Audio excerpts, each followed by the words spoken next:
Hello all, this is R. Dharnendran. Today I am going to talk to you about top 5 writers from Dalit literature. As we all know, nowadays an immense focus is on Dalit literature, right? So இப்போலாம் பார்த்தீங்கன்னா questions வந்து Indian லிட்ரேச்சர்லேயும் Dalit லிட்ரேச்சர்லேயும் வந்து தான் அதிகமாக கேட்குறாங்க.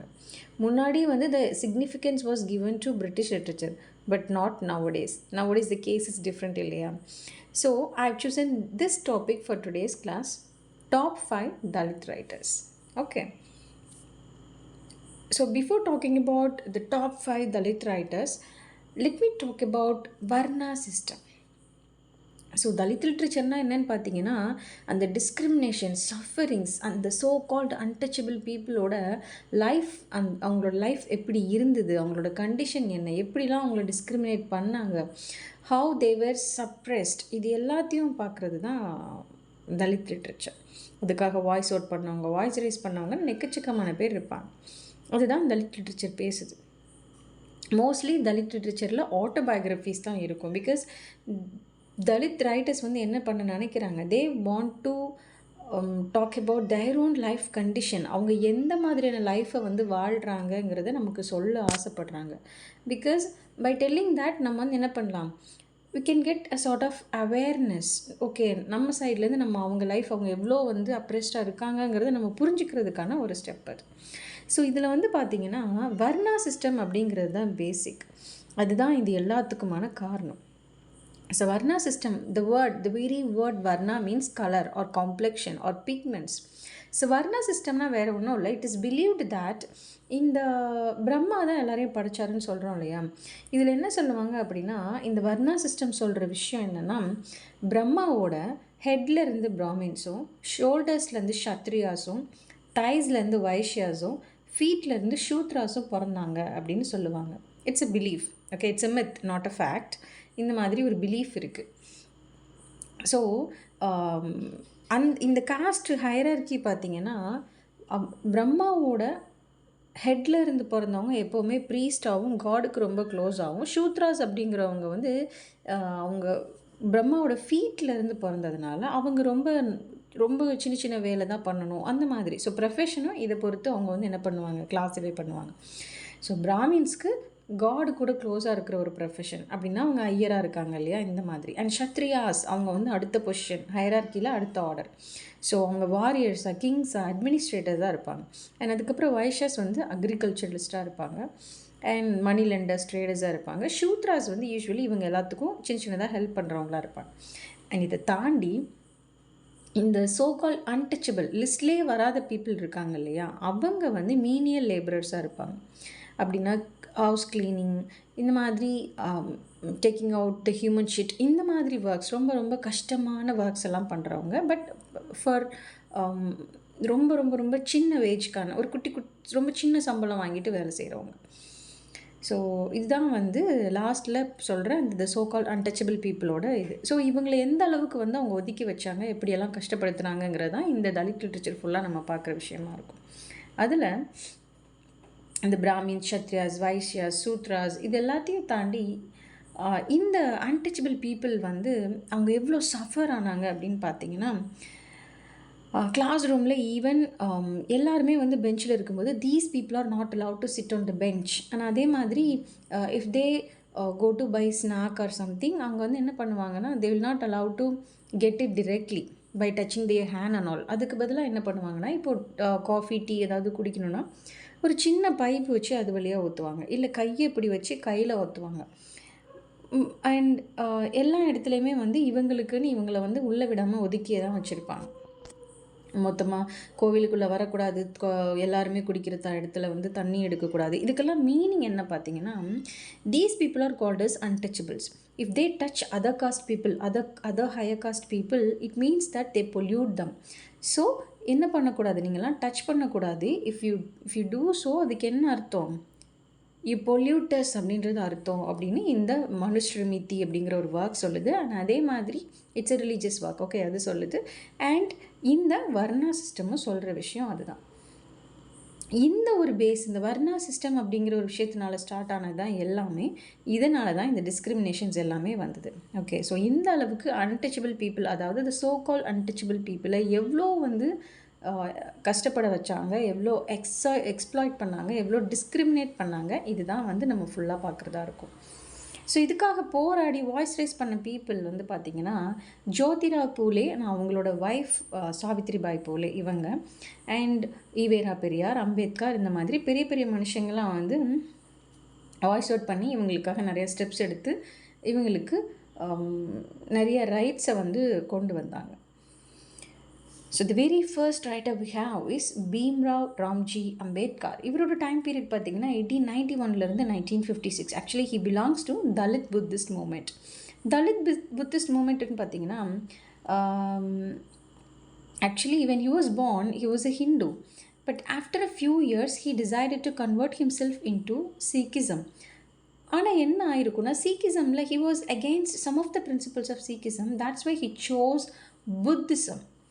Okay, but புத்திசம்லேயுமே இவருக்கு சில விஷயம் வந்து கொஞ்சம் இடிச்சிருக்கும், என்னடா இது அப்படின்னு சொல்லிட்டு. அப்போது இவர் என்ன பண்ணுவார்னா நவயானா புத்திசம் அப்படின்னு சொல்லிட்டு அவருக்கான ஒரு நியூ ஸ்கூல் ஆஃப் புத்திசமை கொண்டு வரார்.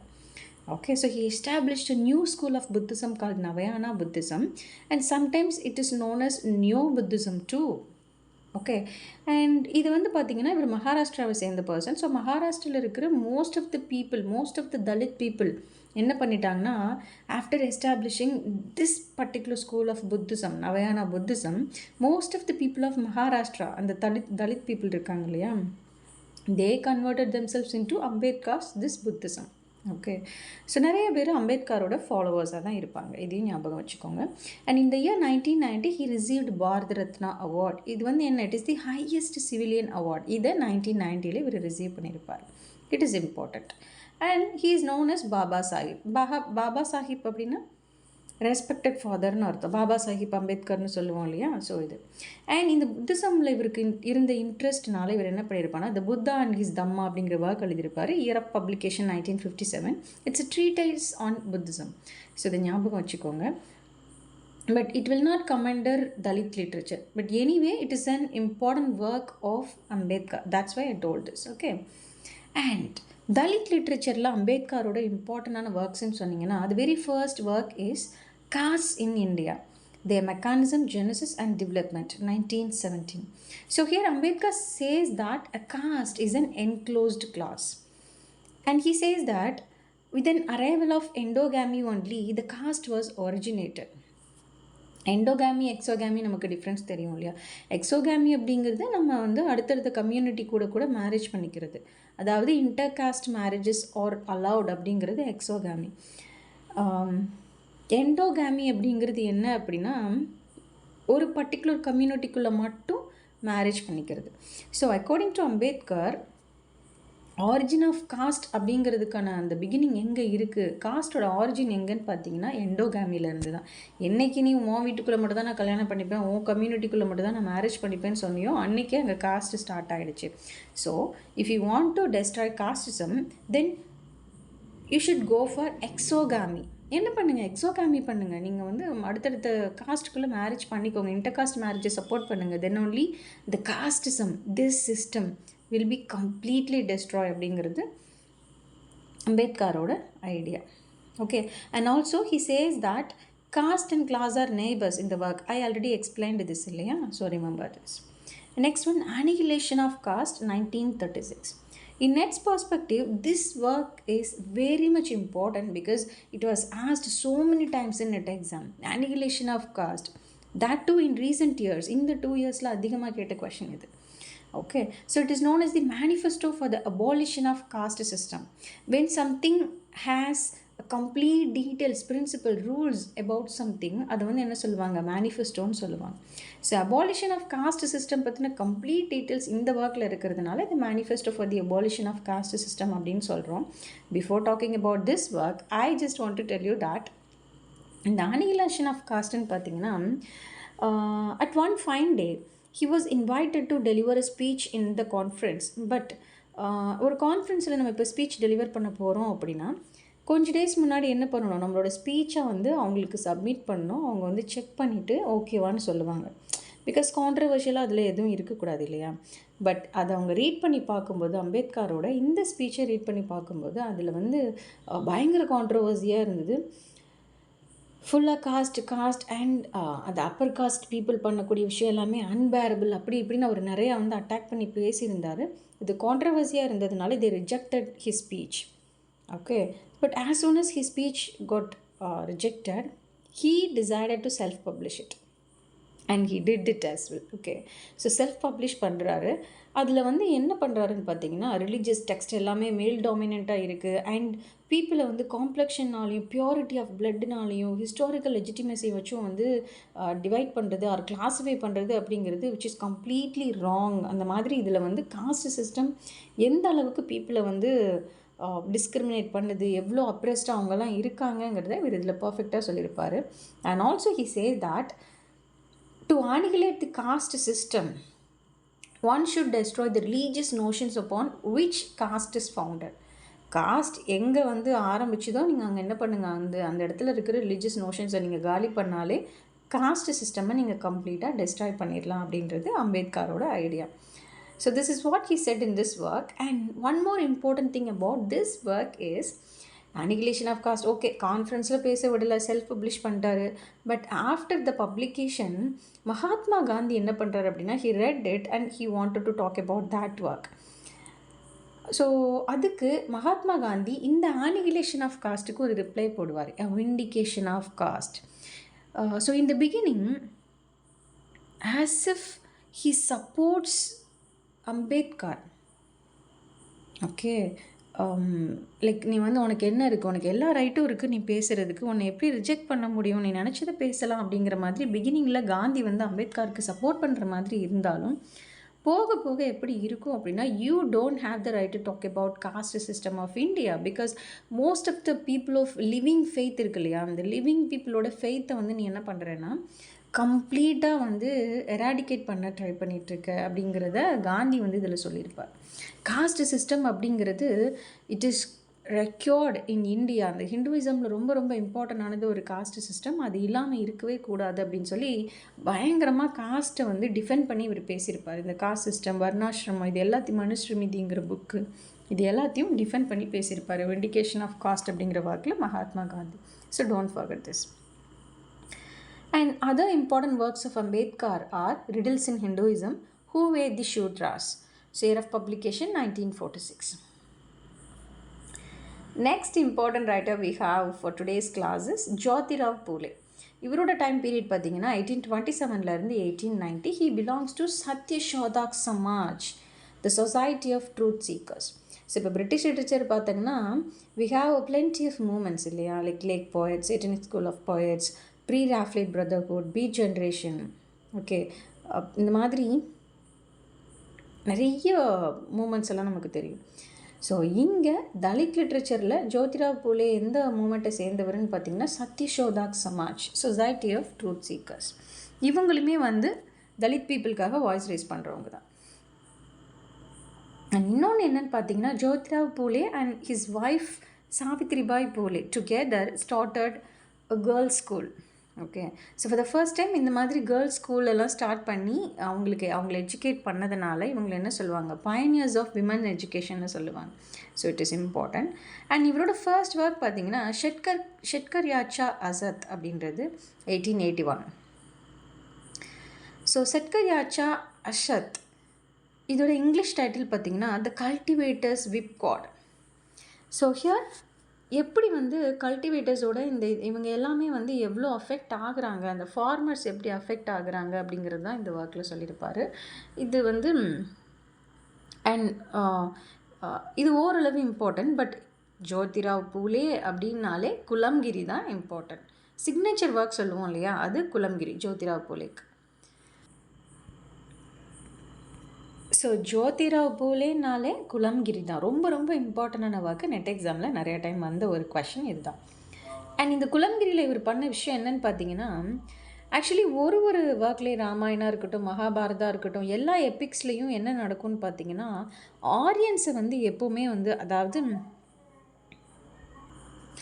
ஸோ இந்த epics like Ramayana and Mahabharata பார்த்தீங்கன்னா, அதில் வரக்கூடிய எல்லா இம்பார்ட்டண்ட்டான பர்சன்ஸ், காட்ஸ் எல்லாருமே அவதார்ஸ் எல்லாமே பார்த்தீங்கன்னா, எல்லாருக்கும் ஒரு பூணூலை போட்டுவிட்டு அவங்கள வந்து ஆரியன்ஸாக காமிச்சிருப்பாங்க. ஸோ இந்த குலம்கிரிங்கிற ஒர்க்கில் ஜோதிராவ் பூலே என்ன ட்ரை பண்ணுவாருன்னு பார்த்தீங்கன்னா, நான் ஆரியன்ஸை தான் ஒரிஜினல் ரூலர்ஸ் ஆஃப் இந்தியாவாக காட்டணும் அப்படின்றதுக்காக இவர் விஷ்ணுவோட வேரியஸ் அவதார்ஸ்க்கு பூணூல் இல்லாமல் நான் ஆரியன்ஸாக காமிச்சிருப்பார். So for the first time a person like him did that. அதுதான் வந்து இம்பார்ட்டண்ட்டானது இந்த குலம்கிரியில். ஸோ நெட் பெர்ஸ்பெக்டிவ்லேயும் இது ரொம்ப ரொம்ப இம்பார்ட்டண்ட்டான work. And also he talks about the origin of Mahar caste in this work. Mahar காஸ்ட்னால் வேறு ஒன்றும் இல்லை. இப்போ எப்படி நார்மலாக வந்து ஒரு வில்லேஜ் சைடும் ஒரு ஸ்டேட்லேயும் வந்து த சோகால் அன்டச்சபிள் பீப்புளுக்குன்னு ஒரு பர்டிகுலர் பேர் இருக்கும் இல்லையா, அந்த மாதிரி மகாராஷ்டிராவில் அந்த அன்டச்சபிள் பீப்புளுக்கு இருந்த பேர் தான் மகர். ஓகே, ஸோ இதுதான் இதை பற்றி இதில் சொல்லியிருப்பார். அண்ட் ஆல்சோ ஸ்லேவரின்னு ஒரு ஒர்க் எழுதியிருக்கார். Actually this work talks about actually என்னென்னா, it compares the life condition of the so called untouchable people with black people of Africa. Because black people வந்து பார்த்திங்கன்னா அவங்களும் வந்து ஸ்லேவரிங்கிற ஒரு விஷயத்தை பயங்கரமாக வந்து இது பண்ணிகிட்ருக்காங்க. பீப்புள் வந்து யூஸ்வலி நினைக்கிற விஷயம் என்னன்னு பார்த்தீங்கன்னா, இந்த காஸ்டிசமோ இல்லை இந்த காஸ்ட் சிஸ்டம்னாலேயோ பெருசாக அன்டச்சபிள் பீப்புள் பாதிக்கலை, ஏதோ சின்ன சின்ன விஷயந்தான் அப்படிங்கிற மாதிரி இருக்கும். ஸோ இதில் இவர் பேசும்போது என்னென்னா, பிளாக் ஸ்லேவ்ஸ் எந்த அளவுக்கு அஃபெக்ட் ஆகுறாங்களோ, எவ்வளோ கஷ்டப்படுறாங்களோ, அந்த சேம் டார்மெண்ட் சேம் ட்ராமா இவங்களும் வந்து ஃபேஸ் பண்ணுறாங்க அப்படின்னு புரிய வைக்கிறதுக்காக ரெண்டையும் கம்பேர் பண்ணி பேசியிருப்பார் Jyotirao Phule. So next writer பார்த்தீங்கன்னா பேபி கம்ப்ளி. இவங்களோட டைம் பீரியட் 1929 2012 வரை. She was inspired by B.R. Ambedkar. I already told you that some of the writers of Maharashtra என்ன பண்ணுவாங்க, they were the followers of B.R. Ambedkar, right? And அதே மாதிரி அம்பேத்கரோட ஃபாலோவர்ஸாக இருக்கிறதுனால அவர் எப்படி புத்திசம் கன்வெர்ட் ஆனாங்களோ அதே மாதிரி புத்திசம் கன்வெர்ட் ஆகி நியூ புத்திசம் ஃபாலோ பண்ணவங்க தான் இந்த பேபி கம்ப்ளி மாதிரி ரைட்டர்ஸ் எல்லோரும். இவங்களோட இம்பார்ட்டண்ட்டான ஒர்க்குன்னு பார்த்தீங்கன்னா த பிரிசன்ஸ் வி ப்ரோக். இது நிறைய டைம் கொஷனில் வந்திருக்கு. RF publication 2008.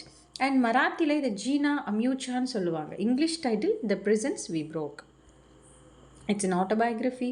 As I told you earlier, most of the works in Dalit literature are autobiographies. And lives of the Magars of Maharashtra. Again, மகாராஷ்டிராவில் இருக்கக்கூடிய மகர் பீப்புளோட லைஃப் கண்டிஷன் அதுதான் இங்கே வந்து சொல்கிறாங்க. And it was translated by Maya Pandit.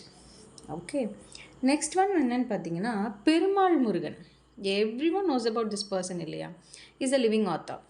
So இவரோட இம்பார்ட்டண்டான works பார்த்தீங்கன்னா current show, one part woman, a lonely harvest, trial by silence, Poonachi, the story of a goat, resolve, estuary, rising heat, pyre. So these are the important works of Perumal Murugan. இவர் வந்து பார்த்திங்கன்னா சேலமில் ஒரு டீச்சராக இருக்கார். So ஒரு பர்டிகுலர் ஒர்க் பப்ளிஷ் ஆனதுக்கப்புறம் ஒரு பயங்கர கான்ட்ரவர்சியை ஃபேஸ் பண்ணி அதுக்கப்புறம் கொஞ்சம் வெளியில் தெரியாமல் சைலண்ட்டாக இருப்பார். அது என்னன்னு பார்ப்போம். ஸோ இந்த ஒன் பாட் விமன் அப்படிங்கிறது பெருமாள் முருகனோட ஒர்க்ஸ்லேயே வந்து it is more important then other works. இந்த ஒன் பாட் விமன் வந்து ரொம்ப ரொம்ப important. In Tamil the title is Madhoru Bhagan. Okay, so இந்த டைட்டிலே வந்து எதை இண்டிகேட் பண்ணுதுன்னா, அந்த அர்த்தநாதீஸ்வரர் அப்படிங்கிற பொண்ணும் ஆணும் சேர்ந்த ஒரு சிவனோட அவதார் இருக்கு இல்லையா, அதை சொல்கிற டைட்டில் தான். It was translated by Anirudhan Vasudevan. Setting எங்கன்னு பார்த்தீங்கன்னா திருச்செங்கோடு டவுன். பிகாஸ் திருச்செங்கோடு அப்படிங்கிற இடத்துல தான் பார்த்தீங்கன்னா அர்த்தநாதீஸ்வரர் கோவில் இருக்குது மலை மேலே. ஸோ அதை தான் வச்சு எழுதியிருப்பார். In this novel, he talks about the childless parents, Kali and Ponna. So இவங்க வந்து 12 years ஆஃப் மேரேஜ் லைஃப்பில் அவங்களால என்ன பண்ண முடியல. They are unable to conceive a child. Because of this reason people வந்து என்ன பண்ணுறாங்கன்னா பயங்கரமாக இவங்களை வந்து வேர்பலி அப்யூஸ் பண்ணுறாங்க, கர்ஸ் பண்ணுறாங்க. இந்த மாதிரி ஒரு குழந்தை கூட பெற்றுக்க வழி இல்லையா, அந்த மாதிரி நமக்கு தெரியும். இந்த மாதிரி நிறைய விஷயத்த நம்ம பார்த்துட்ருப்போம் இல்லையா. ஸோ எந்த அளவுக்கு வந்து இந்த ஹிந்துயிசமில் குழந்தை பெற்றுக்கிறது எவ்வளோ இம்பார்ட்டண்ட்டாக பார்க்குறாங்க, அப்படி இன்கேஸ் இன்ஃபர்டைலாக இருந்தால் அவங்கள எந்த அளவுக்கு கர்ஸ் பண்ணுறாங்க, எந்த அளவுக்கு ஹர்ட் பண்ணுறாங்க. அண்ட் இந்த குழந்தை பெற்றுக்கிறதுக்காக அந்த ஒரு கப்பலும் எந்த எக்ஸ்ட்ரீமுக்கு வேணாலும் போவாங்கங்கிறத காட்டுறது தான் இந்த ஒர்க். ஸோ இதில் காளியன் பொண்ணா வந்து ஊராக கோவிலாக போய் குழந்தை பெற்றுக்கிறதுக்கு பார்க்குறது, வேண்டிக்கிறது, மண் சோறு சாப்பிட்றது, அப்படி இப்படின்னு எவ்வளவோ வேண்டுதல் விரதம் எல்லாத்தையும் பண்ணியும் அவங்களால என்ன பண்ண முடியல, குழந்தை பெற்றுக்க முடியல, கன்சீவ் ஆகலை. அண்ட் இன்னொன்று பார்த்தீங்கன்னா, பெரியாரை வந்து பெற்றுக்கிறதுக்கே என்ன பண்ணாங்களாமா, அவங்க அம்மா வந்துட்டு இந்த அர்த்தநாதீஸ்வரர் கோவிலோட மலை மேலே இருக்கிற ஒரு குண்டு பாறையை தான் சுற்றி வருவாங்களாமா. ஸோ அதையும் சுற்றி வந்து பார்த்துட்டாங்க. அப்போவும் இவங்களுக்கு குழந்தை பிறக்கல. ஸோ ஃபைனலாக என்ன பண்ணுறாங்கன்னா, இந்த பொண்ணோட அம்மாவும் காளியோட அம்மாவும் சேர்ந்து ஒரு டேபுவை ட்ரை பண்ணலான்னு பார்க்குறாங்க. இந்த அர்த்தநாதீஸ்வரர் டெம்பிள் ஃபெஸ்டிவல் அன்றைக்கி என்ன நடக்கும்னா, எக்ஸ்ட்ரா மேரிட்டல் அஃபேர்ஸில் யார் வேணாலும் இன்வால்வ் ஆகி குழந்தை இல்லாதவங்க குழந்தை பெற்றுக்கலாம். அந்த ஒன் டே நைட்டு மட்டும் அந்த மாதிரி ஒரு சடங்கு அவங்க வந்து வைக்கிறாங்க. ஸோ இந்த ரிச்சுவலில் பொண்ணாவை அனுப்பி குழந்தை பெற்றுக்க வைக்கலாம் அப்படின்னு சொல்லி பிளான் பண்ணி அனுப்பி வைக்கிறாங்க. காளி வந்து இது தெரிஞ்சுக்கிட்டு கஷ்டப்படுறாரு, வேணான்னு சொல்கிறாரு. அதையும் மீறி அவங்க வந்து இது பண்ணுறாங்க. ஸோ கடைசியில் குழந்தை பெற்றுக்கிறாங்க. இதுதான் இந்த நாவல். அண்ட் இதில் வந்து பார்த்திங்கன்னா, மோஸ்ட்லி 2 ப்ரொட்டகனிஸ்ட் கேள்விப்பட்டிருப்போம். அந்த மாதிரி நிறைய நாவல்ஸ் நமக்கு தெரியும். வேனிட்டி ஃபேரில் 2 ப்ரொட்டகனிஸ்ட் இருக்காங்க, 2 பொண்ணுங்க இல்லையா? அந்த மாதிரி அர்மாடிலில் இருக்காங்க. ஸோ ஒரு வாக்குலேயும் வந்து 2 ப்ரொட்டகனிஸ்ட் கேள்விப்பட்டிருப்போம். டூவல் சீக்வல்ஸ் கேள்விப்பட்டிருப்போமா? இதில் டுவல் சீக்வல்ஸ்னால் 2 சீக்வல்ஸ் இருக்கும் ஒரு வாக்குக்கு. ஸோ இதில் அர்த்தநாரி அண்ட் ஆலவாயன் 2 சீக்வல் இருக்குது. 2 நாவலுமே 1 பார்ட் விமன் எங்கே முடியுதோ அந்த சேம் இடத்துல இருந்து ஸ்டார்ட் ஆகுது. இது இம்பார்ட்டண்ட். அண்ட் நெக்ஸ்ட் ஒன்று என்ன பார்த்தீங்கன்னா, black coffee in a coconut shell caste as lived experience. இதுவுமே இவரோட என்னோட வாக்கு. அண்ட் பயர் 2013 பூக்குழின்னு சொல்லி பப்ளிஷ் ஆகிருக்கும் தமிழில். பயர்னு சொல்லிட்டு இங்கிலீஷில் ட்ரான்ஸ்லேட் பண்ணது 2016. இதுவும் ரொம்ப ரொம்ப important. And it was dedicated to R Ilavarasan died on railway track. Actually என்னென்னா, ஒரு பர்சன் இந்த இளவரசன் அப்படிங்கிறவர் ரொம்ப வருஷத்துக்கு முன்னாடி என்ன பண்ணியிருப்பார், இன்டர்காஸ்ட் மேரேஜ் பண்ணதுனால அவரை வந்து போட்டு தள்ளியிருப்பாங்க. ரயில்வே ட்ராக்கில் அவர் வந்து செத்து கிடந்திருப்பார். ஸோ அந்த ஒருத்தனுக்காக டெடிகேட் பண்ண வாக்கு தான் இந்த பூக்குழி அப்படிங்கிறது. பூக்குழினா நமக்கு தெரியும், தீ மிதிப்போம் இல்லையா, அதை தான் பூக்குழின்னு சொல்லுவோம். ஸோ இதோட செட்டிங் வந்து பார்த்திங்கன்னா காட்டுப்பட்டி. இது குமரேசன் அண்ட் சரோஜாவை பற்றின வாக்கு. இவங்க தான் ப்ரொட்டகானிஸ்ட். அண்ட் அதே மாதிரி கப்பல். இங்கே வந்து இவங்க 2 பேரும் என்ன பண்ணுறாங்க, இன்டர்காஸ்ட் மேரேஜ் பண்ணுறாங்க. ஸோ போகிற இடத்துலலாம் இவங்களை எப்படி வந்து ஃபர்ஸ்ட் வந்து இவங்களோட ஓன் ஃபேமிலியிலே அவங்கள வந்து சேர்த்துக்கலை. இன்டர்காஸ்ட் மேரேஜ் பண்ணதுக்காக தே ஆர் எக்ஸ்கம்யூனிகேட்டட்.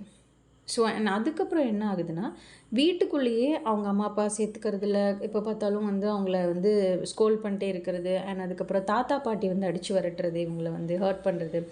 அண்ட் ஏதாவது ஃபெஸ்டிவல்ஸ் போனாலோ, ரிச்சுவல்ஸ் எங்கேயாவது ஒரு ரிலேட்டிவ்ஸ் வீட்டுக்கு போனாலோ எல்லா இடத்துலையும் இவங்க வந்து ஹியூமிலியேட் ஆகுறது. இது எல்லாத்தையும் தாண்டி பார்த்திங்கன்னா, குமரேசன் வந்து சோடா பாட்டில் விற்று பழைக்கிற ஆள். ஸோ இவன் கடையை பார்த்துக்கிறதுக்காக 2 நாள் வெளியே இருக்கேன்னு சொல்லிட்டு போனவன் திரும்பி வர முன்னாடி எப்படியாவது சரோஜாவை கொன்னுடணும்னு சொல்லிட்டு குமரேசனோட அம்மா பிளான் பண்ணி வில்லேஜ் பீப்புளோடு சேர்ந்து பிளான் பண்ணி என்ன பண்ணுவாங்கன்னா, இந்த சரோஜாவை வந்துட்டு அவள் வந்து முட்புதரில் என்ன பண்ணுவாங்கன்னா, ரெஸ்ட் ரூம் போகிறதுக்காக போயிருப்பாங்க முட்புதர்களில். ஸோ அந்த புஷ்ஷில் வந்து இந்த மாதிரி போயிருக்கும்போது இந்த பிளானெல்லாம் அவள் கேட்டுட்டு எப்படியா தப்பிக்கணும்னு நினைப்பா. பட் குமரேசனோட அம்மா அண்ட் இந்த வில்லேஜ் பீப்புள் எல்லோரும் சேர்ந்து அங்கேயே வச்சு அவளை கொளுத்திடுவாங்க. அந்த புஷ்ஷை வந்து கொளுத்திடுவாங்க. ஸோ அவளோட சாரீ வேற மாட்டிக்கும். இதுதான் அந்த பூக்குழி அப்படின்னு சொல்லி பேர் வச்சுருப்பாங்க. அந்த முள்ளுக்கு நடுவில் இவள் வந்து மாட்டிகிட்டு இருப்பாள். ஸோ இப்படி தான் வந்து இந்த கதை இருக்கும், பூக்குழி. ரொம்ப ரொம்ப இம்பார்ட்டண்ட்டான அண்ட் வந்து ரொம்ப ஹார்ட் ரென்ச்சிங்கான ஸ்டோரியாக இது இருக்கும். இதெல்லாம் ஞாபகம் வச்சுக்கோங்க. அண்ட் ஆத்தர் பெருமாள் முருகன் என்ன பண்ணியிருப்பாருன்னா, இந்த 1 பார்ட் விமன் எழுதினதுக்கப்புறம் வந்து அந்த பப்ளிகேஷனுக்கு அப்புறம் நிறைய கான்ட்ரவர்சி கிளம்பியிருப்போம். பயங்கரமாக இவருக்கு வந்து மெசேஜ் பண்ணி கால் பண்ணி இவரை திட்டுறது, நீ எப்படியா இந்த டெம்பிள் ஃபெஸ்டிவலில் வந்து இந்த மாதிரி டேபு அப்படி இப்படின்னு எழுதுவேன் அப்படின்னு சொல்லி நிறைய கான்ட்ரவர்சி கிளம்பியிருக்கும். அப்போது இவர் வந்து ஒரு போஸ்ட் போட்டிருப்பார், ஆத்தர் பெருமாள் முருகன் செத்து போயிட்டான்டா, I am not a god to resurrect myself. So நான் வந்து என்ன பண்ணிட்டேன், செத்து போயிட்டேன், என்னால் ரீஇன்கார்னேட் பண்ண முடியாது. From now on Perumal Murugan அப்படிங்கிறவர் இந்த மனுஷன் he will survive merely as a teacher, not as a writer. Okay, so don't torture me or எதுவும் டார்ச்சர் பண்ணிகிட்டு இருக்காதிங்க, ப்ளீஸ் லீவ் மீ அலோன்னு சொல்லிட்டு ஒரு போஸ்ட் போட்டிருப்பார். அதுக்கப்புறம் தான் அவர் கொஞ்சம் இந்த மாதிரி மெசேஜஸ் இது எல்லாம் வருது கொஞ்சம் ஸ்டாப் ஆகிருக்கும். And Urmila Pawar 1945, she is also a living author. இவங்களோட இம்பார்ட்டண்ட்டான ஒர்க்னா Aaydan, the weave of my life, Dalit women's memoirs. The weave of my life இது ஒரு டைம் கொஷனில் கேட்டிருக்காங்க. The weave of my life யாரோடது அப்படின்னு சொல்லிட்டு ஊர்மிளா பவரோடது. இது இவங்களோட ஆட்டோபயோகிராஃபி. இவங்களுமே புத்திசம் கன்வெர்ட் ஆனவங்க தான், which means she was also the sincere follower of Ambedkar. So this work, the weave of my life or Aaydan, was translated by Maya Pandit. And மராத்தியில் இது ஆய்டன், இங்கிலீஷ் டைட்டில் வந்து the weave of my life. Okay. 6th ஃபிங்கர்னு ஒரு work எழுதியிருக்காங்க. It is about the marital suspicion. Okay, இது ஒன்று. We also mat history, இது ரொம்ப ரொம்ப இம்பார்ட்டண்ட்டான work. It's a collaborative piece. அந்த கோ ஆத்தர் யாருன்னு பார்த்தீங்கன்னா Meenakshi Moon, and it was translated by Vandana Sonalkar. It's in 2 sections actually. First section வந்து talks about role of women in the movement. அதாவது இந்த அம்பேத்கரோட இந்த தலித் புத்திசம் மூமெண்ட்டில் விமனோட ரோல் எப்படி இருக்குது, அதுதான் வந்து ஃபர்ஸ்ட் செக்ஷனில். ஸோ இந்த second section she describes the brief biographies of 45 Dalit women. இந்த 45 Dalit women-ஐ இன்டர்வியூ பண்ணி அவங்களோட ப்ரீஃப் பயோகிராஃபீஸை அதில் எழுதியிருப்பாங்க. இதுதான் செகண்ட் செக்ஷன். ஸோ ரொம்ப ரொம்ப இம்பார்ட்டண்ட்டான writer Urmila power. Okay. And இவங்களோட ஷார்ட் ஸ்டோரி கலெக்ஷன் ஒன்று இருக்குது, மதர்விட் அப்படிங்கிறது. It contains 14 short stories. And இந்த ஷார்ட் ஸ்டோரி கலெக்ஷன், இந்த ஷார்ட் ஸ்டோரிஸ் ஃபுல்லாகவே வந்து இந்த தலித் பீப்புளோட அவங்க எப்படி வந்து சஃபர் ஆகுறாங்கங்கிறத பற்றி தான் பேசியிருக்கோம். அவங்களோட லைஃப்பை அப்படியே வந்து போர்ட்ரே பண்ணுற மாதிரி இருக்கும். So that's all for today's class. Thank you.